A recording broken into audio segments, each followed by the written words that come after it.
So if we're looking at the outside receiver, I think Keon Coleman, but Roman Wilson, let me just say, I really do think, and it sounds like a lazy comp, I really do think Amon-Ra St. Brown, when you watch this film, hands, he may not be the largest, but his hands are elite. He's good at contested catches despite being smaller. And a lot of people look at his production, they just didn't throw the ball. So for me, I think it's Roman Wilson, and I would be looking to trade up for a Fisher or Pooney because I'm confident those two guys, those two tackles, Pooney or Fisher. If I see one of them go off the board, I would trade up for the other one. That's how I look. What do you think, Malik? You've been a little quiet this pick. I'm not the general manager. I'm just. Well, I'm asking for your opinion as the general manager. I appreciate what are you thinking here a little bit? Me personally, I would entertain a trade back scenario, but I think in this scenario, like I think you got to be smart about it because the run on the offensive line did scare me. To be honest with you, man. Are you going to reach? That's the problem, though. Who are you trading back with, though? That's the thing too. Who's moving up? Obviously, we don't know who the random team will draft. Honestly, I know we're not like obviously Blake Fisher. We're looking at him and you're like, oh, I wouldn't feel comfortable with that. I mean.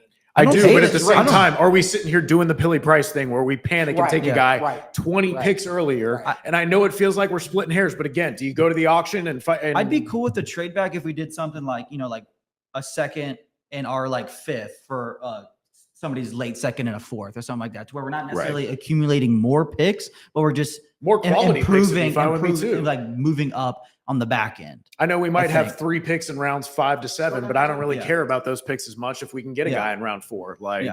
So guys, here and that's the question: are we sacrificing? Keep going. Are we sacrificing a guy that potentially help us right now to trade back? And I think that's the conversation we've had. Is there going to be a guy that we're going to look back and we're going to say, "Damn, we like him, but we."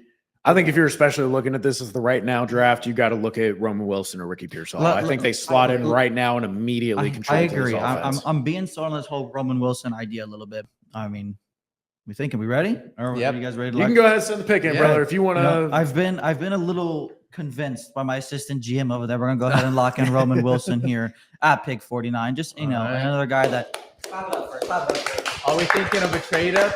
I'm not a massive trade up guy in general. I'm not opposed to it by any means.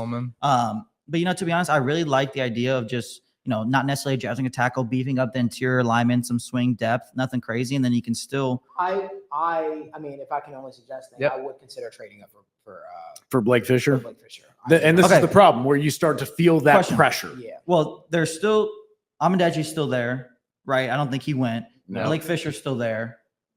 Is Pooney? Would you consider him a tackle? Guard. He would start day one for me at guard, but if mid-game Trent Brown needs a cramp, I'm more than comfortable sliding him to tackle. Trent Brown or Orlando Brown in that situation. He can survive there. Yeah, he can. I don't think anybody's regretting Byron Murphy's pick. I don't. Not even a little bit. And I think the Roman Wilson pick is good. Sure, he's undersized. That's why he's in the slot. But the 10-yard and the 40, 4.39, 40. How many times did the slot fade kill the Bengals? There's going to be a time where we have to start reinvesting talent into the skill positions on offense. We can't just keep pushing it off. We've drafted a receiver well historically. We're going to continue. And I love Tyler Boyd. Tyler Boyd is not the level of athlete that Roman Wilson is. While Roman Wilson probably won't be as great necessarily over the middle all the time in contested situations as Tyler Boyd was. There's different drawbacks, but yards per target, he was 10th out of 39 receivers, 13th out of 109 in yards per route run.